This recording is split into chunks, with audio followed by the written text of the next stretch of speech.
Hello bass family and welcome to Everything Bass. Today we're going to talk about active listening and how to use it to create better bass lines.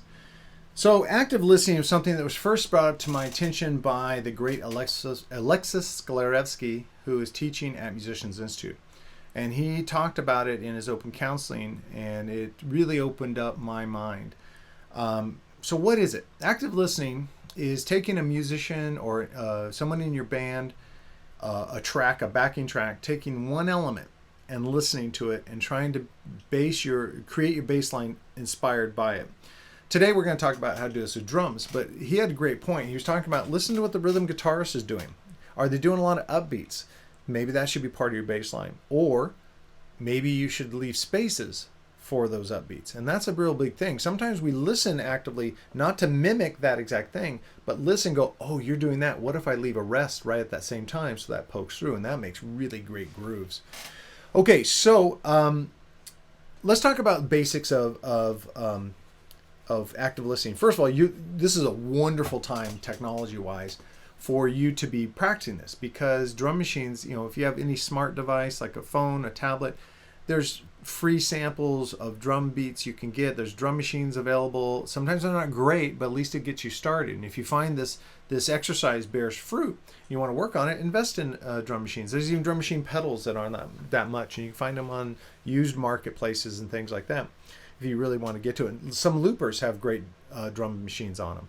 So once you've got some kind of resource to listen to, then start at the very beginning. We all have learned as musicians, as bass players, from beginning, everyone's like, oh, just lock in with the kick drum, lock in with the kick drum. And they're not wrong, but you can't limit it to that. Because if you did, all your bass lines would just be what the kick drum's playing.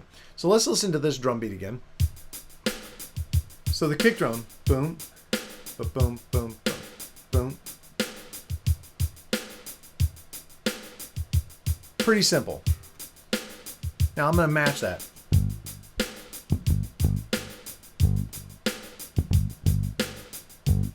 Now I might try to play that and add and play around, but leave that unchanged.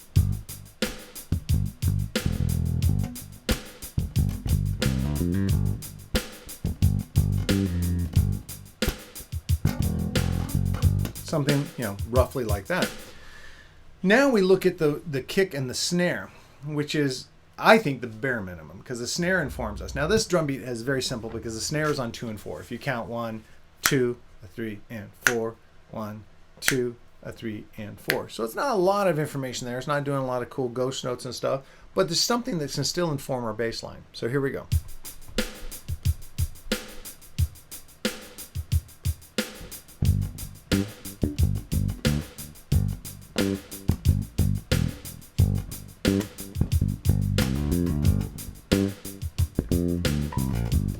Now, likewise, I said before, maybe one of the best things you do is leave a space on 2 and 4 so the snare comes through, play right up to it.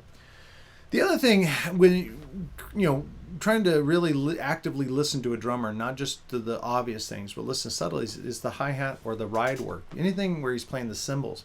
In this case, we have straight 16ths, really pretty easy to follow. Now you can do the Rocco Prescia Tower Power.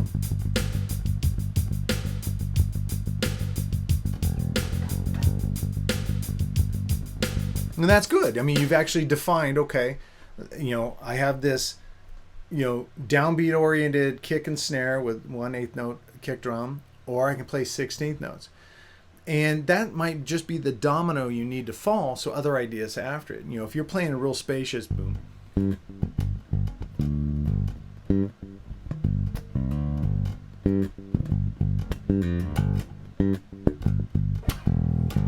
that might be enough to get your juices going and ideas come. The 16th note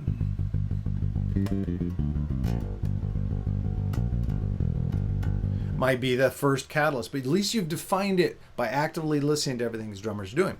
Now, there's a thing called hybridization, where you've defined these different kind of meters or metrics they're playing, chord notes and 8th notes, 16th notes. And instead of committing to one, you hybridize it. Now, a simple exercise, and you can do this easily at home, is to half the measure. That's half. Second, so you take the beginning, go boom, da,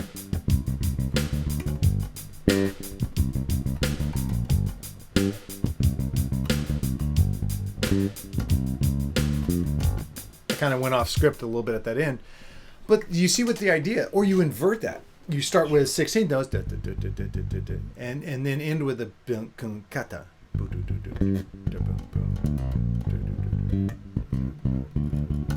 You know, things like that. Two of my favorite people, I don't know, I think they naturally were active listeners, but their bass lines, I could see a lot of hybridization is, the two bass players are John Entwistle and John Paul Jones. So apparently you have to be named John. But these two are geniuses at taking a bass line and like doing a 16th note phrase for part of it, doing an 8th note phrase, 16th note phrase for part of it, upbeat 8th notes and things like that. So when you do have access to multiple drums, now the ideal is drummer, but you're going to have to ask the drummer to play something consistently. Like if you have a real human drummer, lucky you, but ask them to like stick to it. Don't let them improvise too much at first, because then it can be kind of a moving target. Just when you get an idea, oh, they've changed the snare pattern, now I'm kind of lost, or I like that thing. That's where sometimes loops and drum machines are cool, because you can kind of take your time, get used to the process, and come up with new ideas.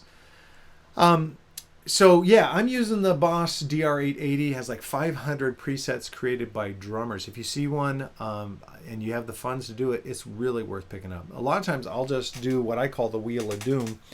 I'll just start turning the wheel. I'm just doing it now. There's a data wheel where you can select, and I got Ride Rock. So now let me push this. All right, this is good. Listen to the kick drum. Now there's a lot more going on. Boom, da boom. Boom, cover, boom, that's him.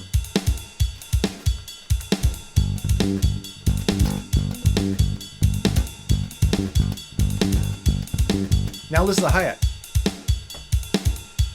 Oh, so much going on there. Not just straight, some accents.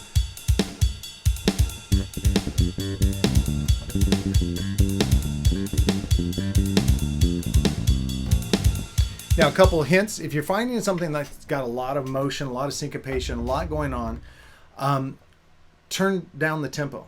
You know, that was a pretty quick tempo, 136. So if you're finding like, oh, there's a lot there, but it's moving too fast, just turn the tempo down. That's where you can really use the technology to help you out. So there you have it. Active listening to create better bass lines. This is something that has to be practiced. You can't just say, great, I'm going to active listen and expect stuff to come out. You have to get used to the process, used to being able to adapt your playing to what you're hearing. Really listen. Now, here's the best part. You can be driving somewhere. You don't have to have your instrument with you. Driving somewhere. Turn on and now go beyond the drums. Listen to, let's say there's a tambourine track. Really listen to the rhythms of the tambourine and try to sing a bass line to it. One of my favorite things, I've talked several times about how I love Rocco Prescia and Tower of Power.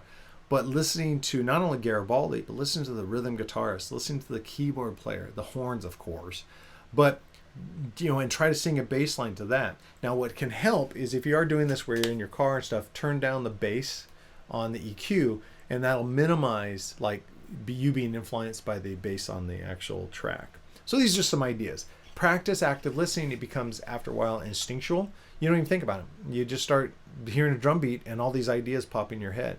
So if you're someone who's been struggling with coming up with bass lines, either in an improv setting or a songwriting setting, try active listening. Try these drills with drum machines, and I bet you're going to see improvement in those areas. And let me know about it in the comments below. So as always, please guys, like, share, subscribe, do all those things that every YouTuber ever asked you to do. I'm not going to be alone in that. It really helps. And of course, most of all, I look forward to seeing you in the next video. Thanks so much.